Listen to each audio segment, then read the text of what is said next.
In Service to Love, the relationship podcast that helps you create more love in the practical day-to-day, centering connection in the life of the modern family with your host, therapist, mother, and artist, Dorn.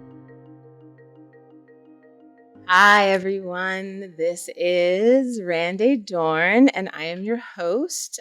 In Service to Love is our podcast, and this is my third recording. I'm really excited to have you all here listening. Thank you all who continue to listen as we grow this audience, as we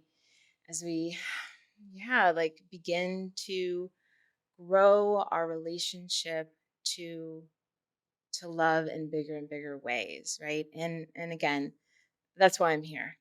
I'm here to share what I know. I'm here to be messy with you, to figure things out with you, to grow and get better with you. So let's do this, right? So today I'm really excited about really talking about this idea around the parent versus the person. So I love talking about roles and identity and the impact that they can have on us, and certainly for me, being a parent and my love for children and really the role of being a parent in relationship to our children and having a really healthy and robust and rich home life is one of my main purposes in life. And so this has come up a couple of different times with my clients.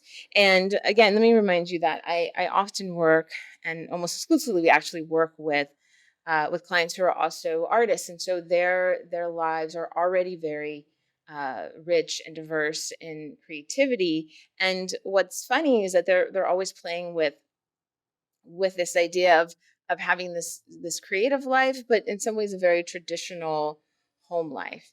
And and so this has come up because I think there is a desire, and maybe even some ways a lack of creativity for all of us around what we do as parents. And it can come up certainly, I think, more so with moms, and with this idea of being over functioning in our role as a mother. And I think it's important for me also sometimes to clarify that I think it can show up with mothers who are also women of color. And there's a huge legacy of us taking care and nurturing in a big way, not just our own children, but the children of others, our community. I know when I was growing up, my mom always had other kids in our home, right? And it's because she was helping other parents. She was helping other parents who needed to work on the weekend. I found myself in camps or even at my aunt's house over the summer for that same reason, right? Because it really is a community affair, and more. We are moving towards more of this kind of isolated unit, and yet the expectations, I think, are even higher in how we're supposed to show up for our children. So when I've had this discussion um, around the parent versus the person, it can come when a parent is struggling with this idea of how they are impacting their child, or how their child is receiving them. Right. One story, and then I'll kind of go into a couple things that I wrote down. But one story, I was talking to a friend whose child had did something. It doesn't matter what they did, but young child had did something, and the child was sorry that they did what they did, and was also feeling emotional because they felt like they had disappointed their parent. And so they were sharing, as a parent, like wanting their child not to have that necessarily that experience. And for me, within my role as a parent, as also as a therapist, I said, it's okay, right? It's actually okay that your child is experiencing the feeling of disappointing you. They're supposed to feel that way. they did disappoint you. They did do something that was disappointing. And it is in alignment with them and with your values as a parent and as a family that they experience that. And when I say in alignment is that it's okay for them to trust they are having an impact on you. And that's one of the, for me, the tenets of this idea of being a person and a parent, or a person versus a parent, that there's an overlap and there's a merge. That you are the first people that your children will experience a relationship with. And they need to know and understand how they are impacting other people and impacting the world. They learn those skills of relationship, those relationship skills through you. So it is okay if they learn on occasion that they're being disappointing, that there is a consequence to their behavior. There's a consequence of also feeling love. There's a consequence of also feeling frustrated and annoyed and feeling joy and feeling ecstasy, that they get to experience all those things, but they also can impact others in that way. And the only way they can really start learning how to do that and manage those consequences in a loving environment is through you. So you have to show up as a person that they can affect. And if you only perform your role as a parent, you're actually leaving out part of the raising, part of the training, right? That your children require. Now, of course, they're going to get some of this through their friends and through their school and through their teachers. But there's something really important about learning this in the home, because eventually your children will be in partnerships. They may eventually become parents themselves. And you want to start modeling this. So let me back up, right, to these two ideas before we get too deep. So the first one is, as a parent, like, what are the requirements? What does it mean to be a parent? And, on the base level, a parent is someone who just raises another person, right? Usually through birth or through childhood into adulthood. You're raising something. And again, this idea of like pet parents and, or no, pet parents, right? Parents of pets, parents of plants. It's like kind of, but we all know those are three different things. And if you raise a child, you quickly realize it is a much bigger job, right? And again, because I'm a huge, even as I say these two things, parent versus person, it's because I actually have a lot of reverence and respect for the role of parent. And so to me, parenting a plant is just a whole other thing, right? Like, I'm not going to get in trouble if my plant dies. I will get in trouble if my child dies, right? Like, there's just a different level of severity in the role. Okay, so we're all on the same page about that. So when I think about parenting, just my very simple, basic things that came to mind. And I'm just going to read this. So parents, one, they take care of your basic needs, right? Shelter, food, clothing, um, making sure that you're warm, making sure that you're educated, making sure that there's water, just your basic needs. Attunement to feelings. I'll keep going because I'm going to come back. Attunement to feelings, creating a container for growth and exploration and mistakes. So again, these places of school, these places of play, these the things that we have in our home to allow for you to write and create and be artistic. These places where you get to stretch your bodies and dance, all these things, right? These different kind of containers parents typically help to provide. Parents also provide solidifying and sharing of their values and the values of the family. Again, there's a place where working with clients, these things aren't quite solidified, and that's where tension can create and be created in the household or created in different parenting styles. Being consistent is something that is so important to being a parent and playing that role of parent, and love and safety, creating both safety so that love can stretch, love can blossom. In safety, we can take risk. In safety, we can be ourselves. In safety, we can be fully realized in a lot of ways.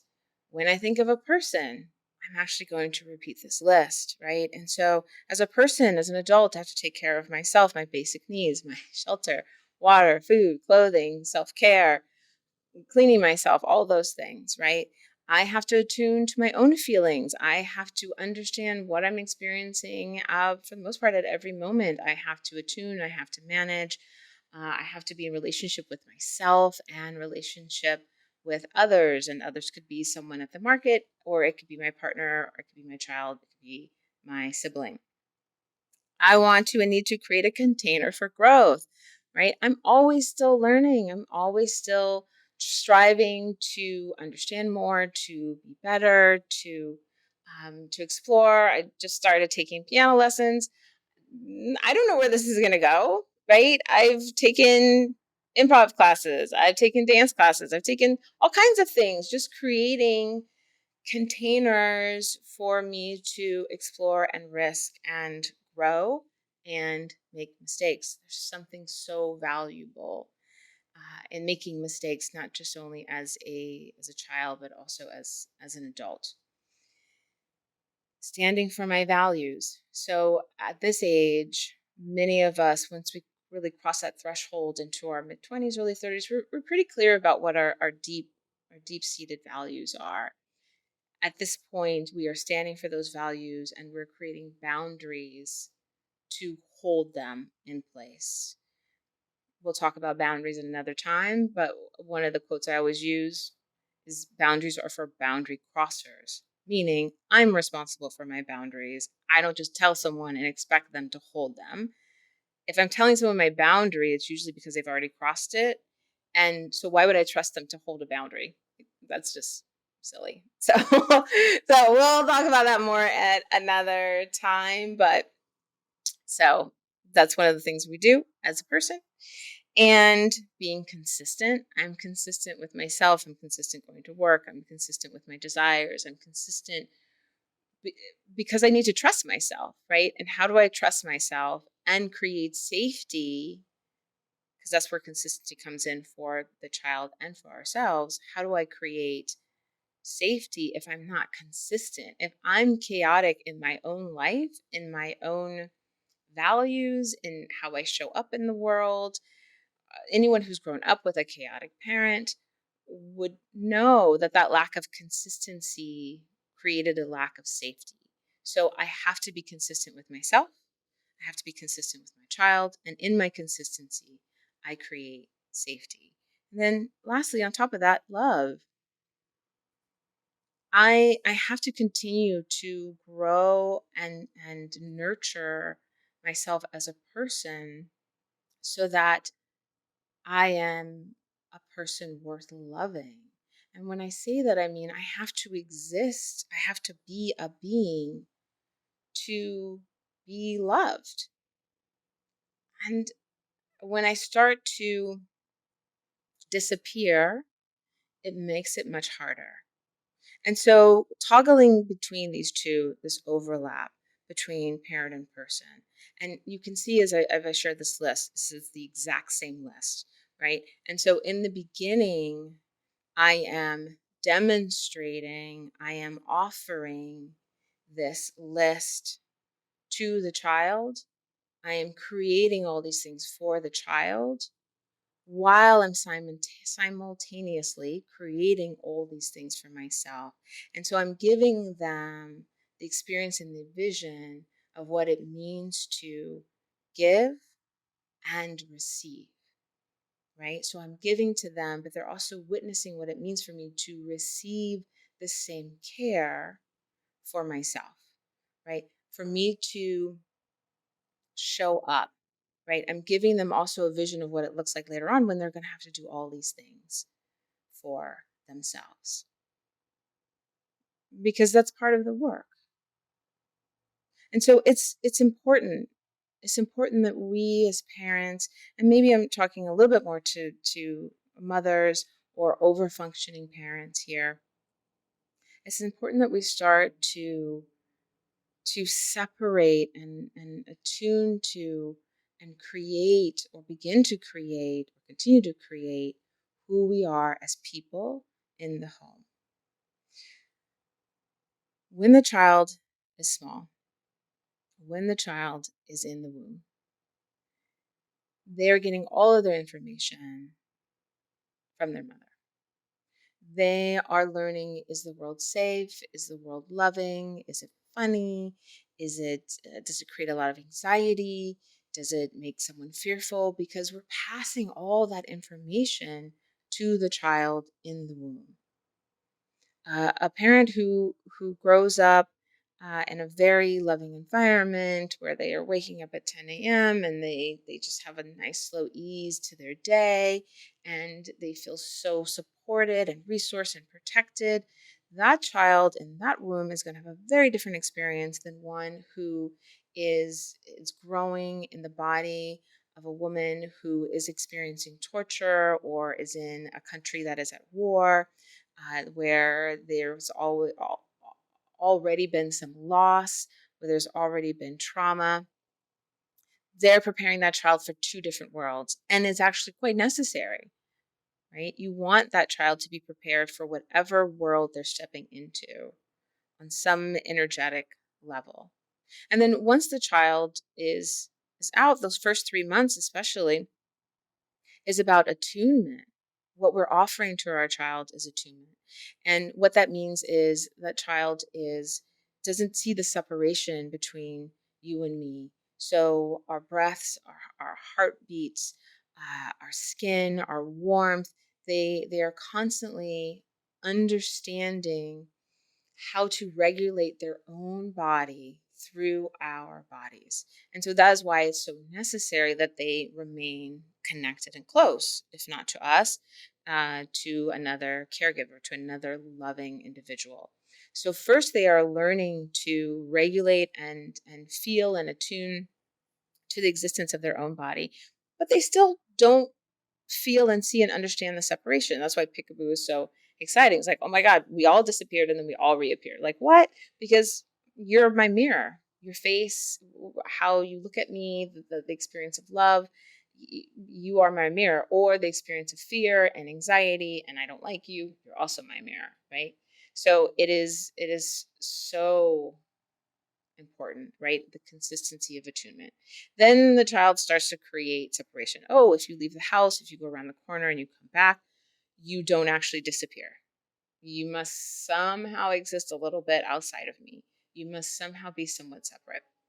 And so then I start looking at you more as the mirror, more as a reflection, and a little bit less as me.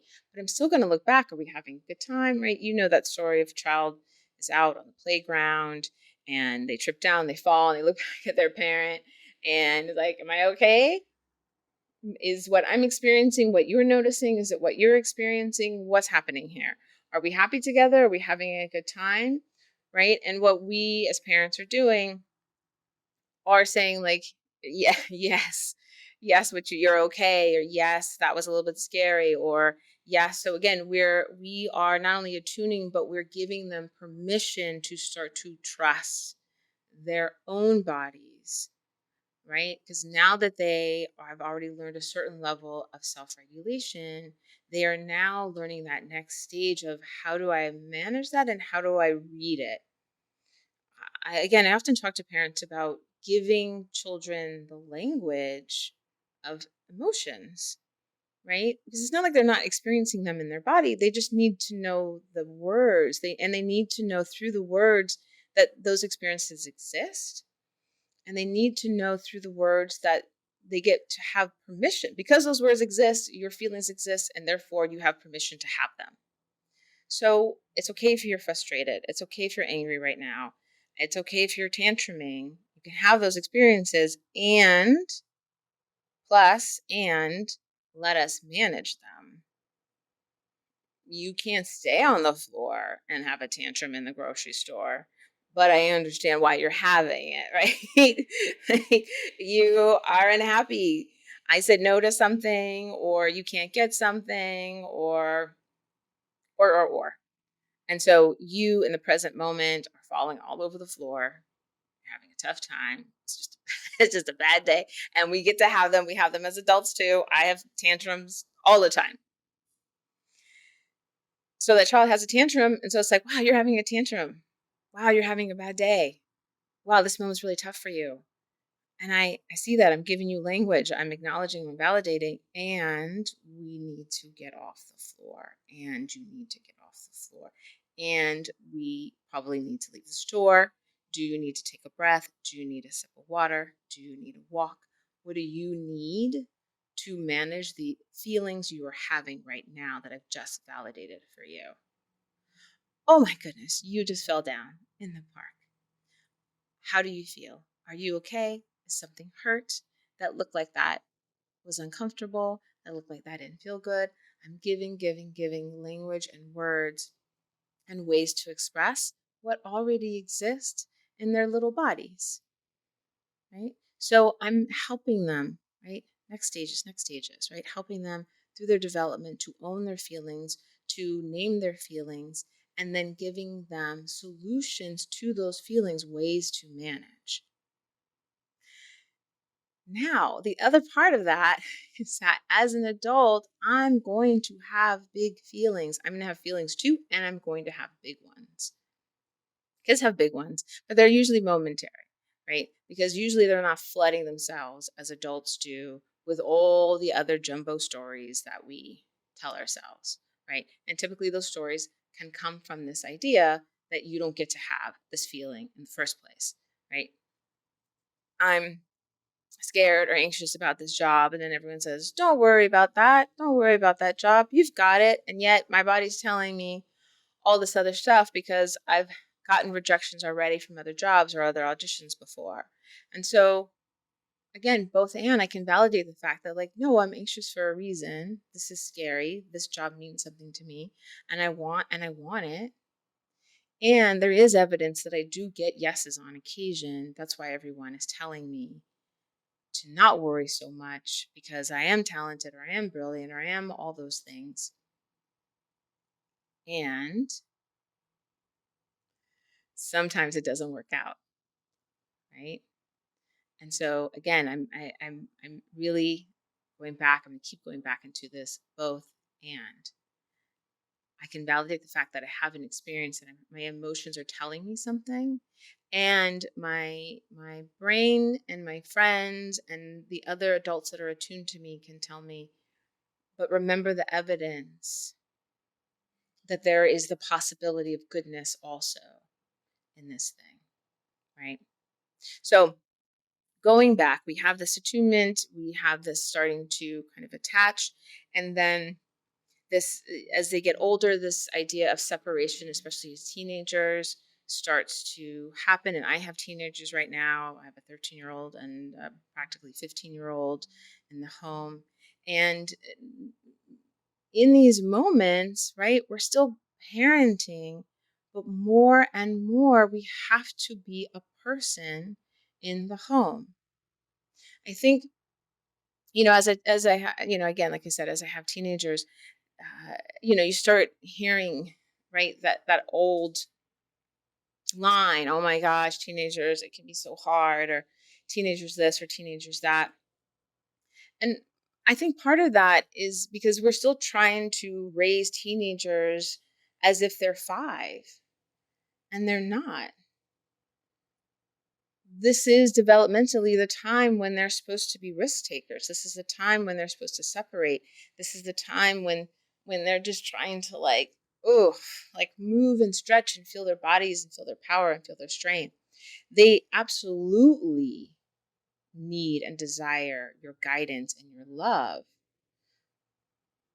But now they need you to model more and more what it looks like to be a person in the world, and model less your role as that parent that had, in some ways, some of these restrictions, right? That they need to be encouraged to attune to themselves. They need to be encouraged to understand their own feelings. They need to be encouraged to understand their own body in the world. And how do we do that? We do that by becoming a person in front of them. So, what does that all mean? So I'm there's a story of my son that I want to share when he was little as well.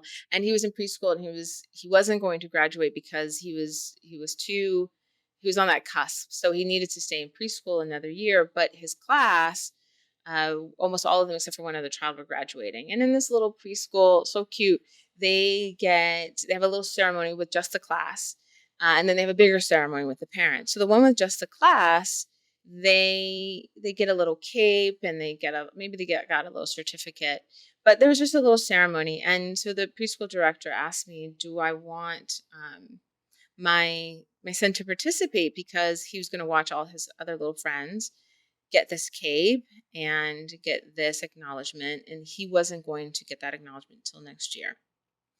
And so I imagine there'd be some parents that might want to advocate for their kid to also get the cape, even though their kid is staying one more year. Or maybe there's parents that would have said, sure, that totally makes sense. We'll just wait till next year. And you can agree or disagree. I am one of those parents that said, no, I'm sure we'll figure it out. I wanted him to have that experience, even if it was going to be uncomfortable for him. And I'm sure it was probably a little bit uncomfortable, right? And I was okay with that. And here's why. One, it wasn't like he was losing something. He was going to get the cape in a year. Secondly, he'd spent almost 3 years with those kids. Why wouldn't he want the opportunity to say goodbye and to celebrate with them? And third, for me as a parent, I wanted to give him the opportunity to be uncomfortable, and for us to have that conversation around what does it mean to manage ourselves when we're uncomfortable, when we're maybe a little jealous, when we're maybe a little sad, even when we're maybe a little bit confused as to what's happening. This is where our parenting skills, our communication skills, our relationship skills come in. This is ultimately, in some ways, what we're teaching our children. The basics, how to take care of themselves, but I think most importantly, how to relate, how to be in relationship, how to form a relationship in a family through watching our parents partner each other, partner the bigger extension of our family, and how to be in a family dynamic. And so we had that conversation. We had that conversation before class started, and we had that conversation in terms of how he felt after. And I honestly can't even tell you what happened. What I know is that he was fine. What I know is that he was so excited to finally get his cape and his little scooter and all the things that come with graduating next year. What I know is that he was also excited to be there when his sister got the same experience like a year later, right? And that I imagine on some level, felt like he really earned it, because he did have to wait a year and go through all the extra steps of what it took to get through preschool in order to get into kindergarten. And I'm going to tell you, this kid continues to be responsible for schoolwork. He continues to care about his performance at school. He continues to care about his friends and his relationships with other people. And is that just from parenting? No, of course not, right? Some of it's going to be from his education, from the relationship with his teachers, from the relationship with his friends, his relationship to himself. But is a lot of it because of good parenting? Yes. Yes, it is. Right? And I'm going to own that, and I want you to own that too as a good parent. I think sometimes we step away from bragging about ourselves or from owning our skill. Hey, so I was on a little of a rant there, and speaking of which, my son needed to interrupt. He has some friends visiting, and the parents wanted to meet me, their new friends at the new school. So I had to step out, and I don't know where I'm at. I lost my train of thought. So since I get a new start in this moment, I'm going to start from something that I wrote, and I'm just going to read it. It says, through both the idea of parenting and modeling the person, we are teaching our children to be people in the world. And we desperately want our children to be happy. We want them to feel loved. We want them to feel connection.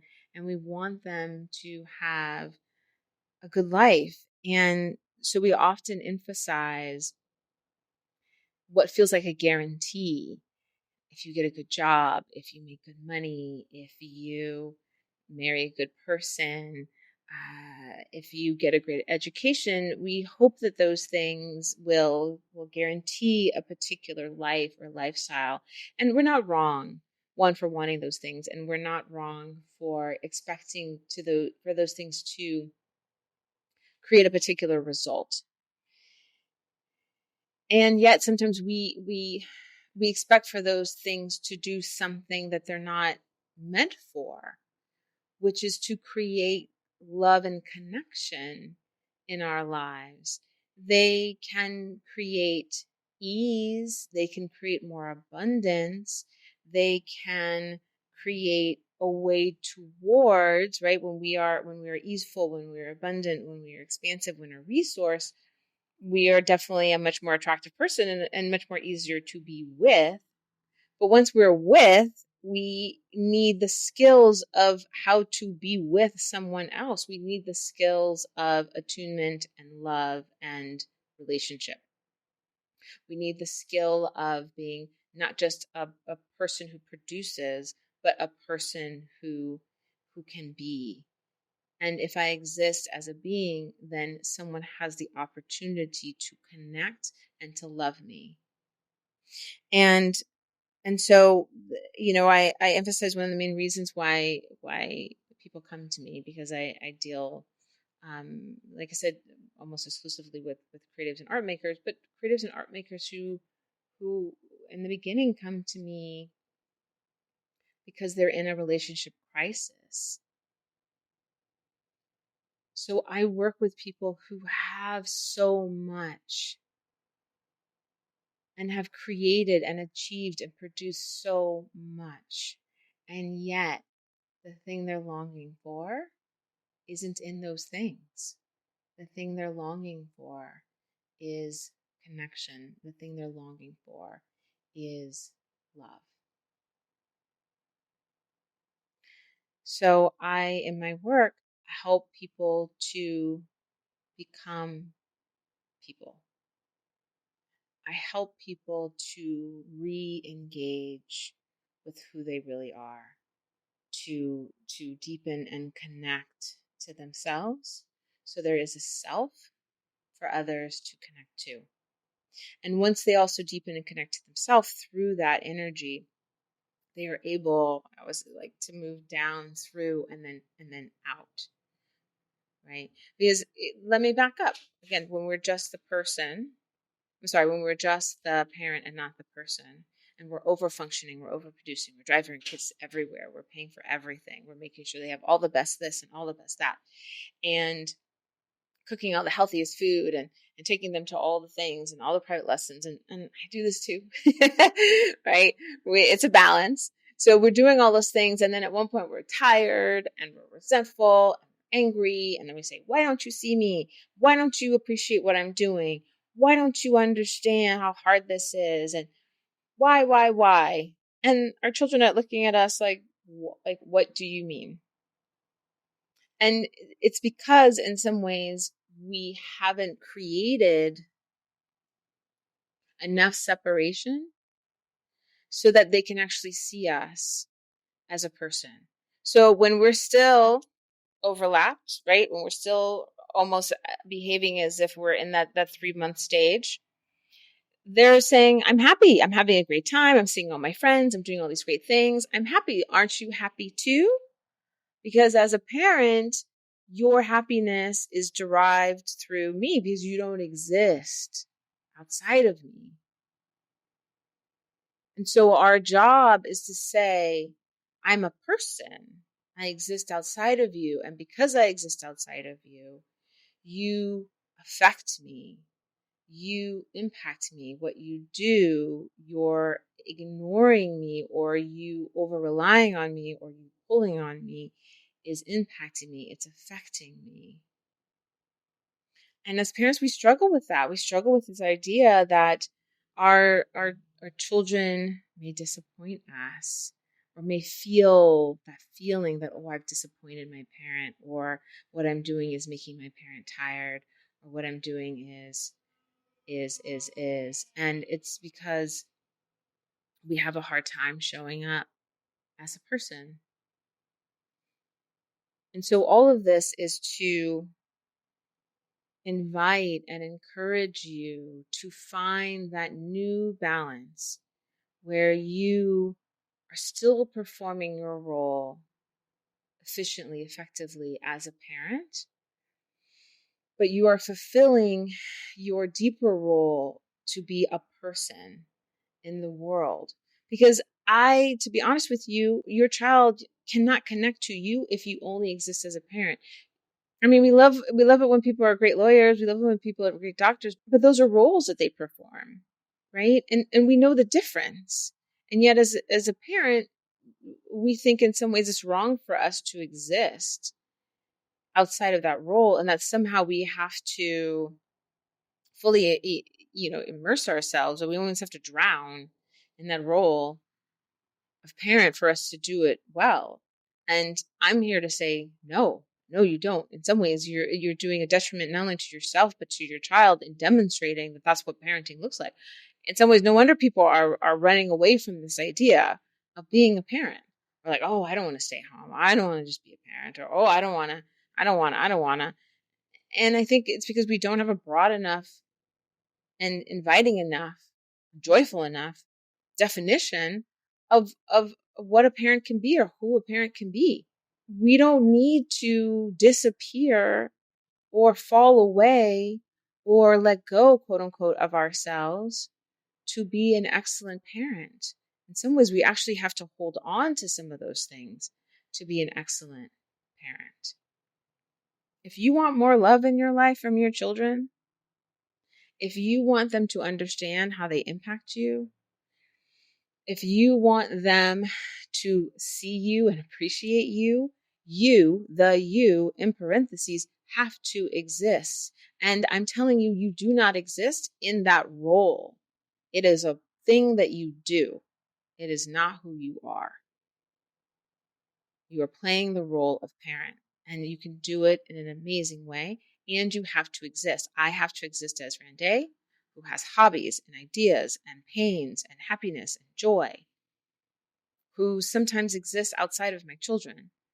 I have to exist for them to love me, for me to actually feel the impact of their feelings towards me. I have to exist.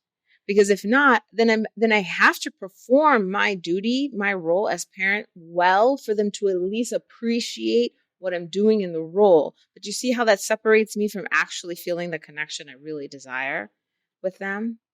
So yes, I have the name of mom or mama to my kids, but I promise you that they also see me, because I demand it.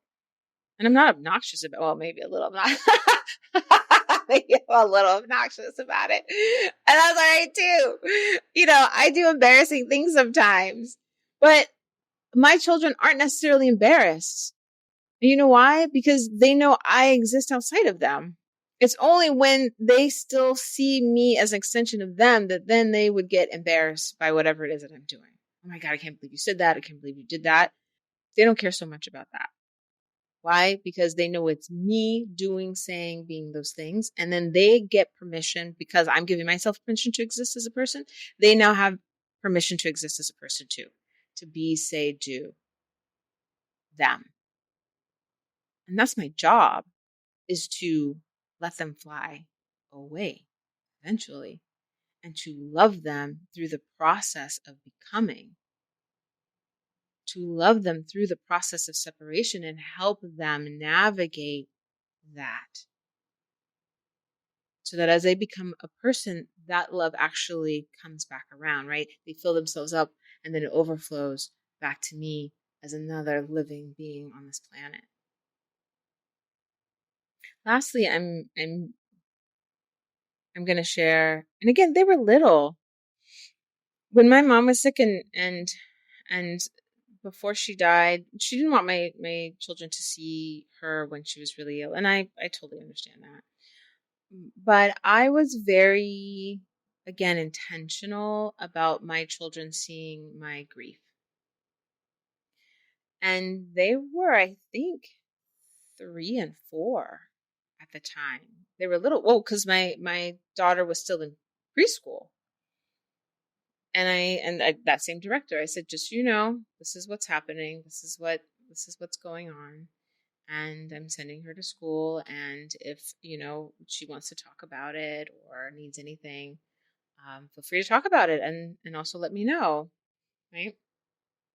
But I was intentional because, again, I'm really am about stretching our capacity for love. And grief is one of the biggest stretchers, right? It really tells us how much we care about something, how much we love something when we're in the midst of losing it. And so I wanted to give myself permission to feel all the feels. And I wanted to give my children permission to take care of me. And what that means is that I wanted them to know, speak the chair as I move. I wanted them to know that their love meant something to me while I was losing my mom. I wanted them to know that even in my sadness, that their love had an impact on me, that their giggles brought me joy, that them checking on me meant something. I wanted them to know the both and that I could have the capacity to mourn and cry and be sad and laugh with them and love them and hug them. And that their little hugs and their little hands and their little laughter and them asking me if I'm okay meant something. If I was just parenting in that moment, often what happens is that we say, no, no, no, we're okay. You don't have to take care of me. I'm fine. You know how disruptive and disturbing that is to a child? Let me tell you, it's disruptive and disturbing if you didn't know that. Because we're essentially lying to them. We're lying to their feelings. They feel us. They feel our sadness. They feel our despair. They feel our anger and our frustration. They know everything that's happening in our home. They feel us. And when I'm mourning the death of my mom and I'm saying, no, no, no, I'm okay. Do you know the kind of, as much as I'm trying to quote unquote parent and take care of them, what I'm doing is causing disruption and misalignment and a lack of intent. I'm causing a problem in their own body because it doesn't make sense. I can feel my mom's sadness and she says she's okay. And so now I have a question. Now I have a problem. Now I'm in a pickle as a child because now I can either trust what I feel or I can trust my mom because I can't do both. Unless they're in alignment, unless they're overlapping, I'm in a pickle. That's why we have anxious children in the world. It's one of the main reasons is because I have to choose and typically will choose the caretaker in this. And so then I start to cut off and numb and get rid of my own feelings. I can't trust them because my parent is telling me something else. And these are small, right? It's not like I'm trying to gaslight my child when I say, no, no, I'm okay. You don't have to take care of me. I'm really trying to take care of them in that moment. It's coming from a really loving place. And yet, what I am creating their tiny little bodies is a pickle. It's a problem that needs a solution. And so instead, I'm like, you're right. I am sad. And I know ultimately I'll be fine, but you are right. You are feeling exactly what's happening in the room. You're right. Your parents are having a discussion. It's gotten a little heated, but just so you know, we still love each other. You're right. I'm a little sad or anxious or frustrated about this moment, but I'm going to solve it. You don't have to worry about me, but what you're feeling in your little body is true. And the only way I can allow, in some ways, is part of a parenting skill, but is that I have to exist as a person to acknowledge and validate what I'm feeling so I can validate what they're feeling. Does that all make sense? I know it must make sense. I can only imagine that this is resonating with you, especially if you've had this experience as a child. And we don't have to be perfect. I'm not a perfect parent. I'm a damn good one, but I'm not perfect. I make mistakes all the time, especially when they're little. There's a lot of apologies going on from my end to them. I've gotten a lot better as an adult. So we have a long runway to get better at this, right? We're in process. We just acknowledge we're in process as parents, as they are in process as people, right? And we can process our people and our parenting and our childhood together, right? We can grow together. That's part of it, right? It's not the achievement. It's the process. And so one last point I'm going to make, that again, if we don't allow ourselves to show up as a person, and therefore we're only in the role as parent, and it's a doing role, right? It's a giving role, it's a generous role, then our children are partly connecting as a child performing their role. And that's when we get kind of, again, the out of balance where they're achieving, they're giving, they're doing. So then for me to feel love from you, I have to have great grades. I have to be a big sports figure. I have to be a great whatever it is, right? Achieve, achieve, achieve. And it's because my achievement has to match the energy in some ways of your parenting, right? I'm over functioning in some ways as a child to connect to your over functioning as a parent. And again, this doesn't mean that your child doesn't do all these things or want to do all these things, some of these things naturally. But I'm saying it limits the opportunity to connect. So both and, right? So your child can be high achieving in some ways and connect to the achieving part. I mean, I've had 3 degrees, right? I've gone to school a lot. I'm always learning something. I always has a book in my hand. I'm always listening to some podcast or some new book in the car. My children know I'm picking up information all the time, right? And so in my achievement, I know there's a part of them that are provoked to be achievers in their life. I get that. And as I show up as a person, this person says, "Oh my God, I just love you so much. Oh my gosh, you're just like my favorite person. Oh my gosh, I called my kids, you're my favorite daughter, you're my favorite son." Right? And there's just moments out of nowhere I'm like, I just need to hug you. I just need you to know how much I love you. Oh goodness. And so it has nothing to do with what they're doing. It just has everything to do with how they're being. And the more I'm generous from my person who loves myself, that I offer love to my children, the deeper our connection is. And that's why I have teenagers who love me, right? Who aren't being teenagers, in quotes. It doesn't mean that they don't have emotions and feelings and they aren't going through the things. Yeah, of course. Life is hard enough. We don't have to go looking for hard. Life is hard enough. And so take what you want.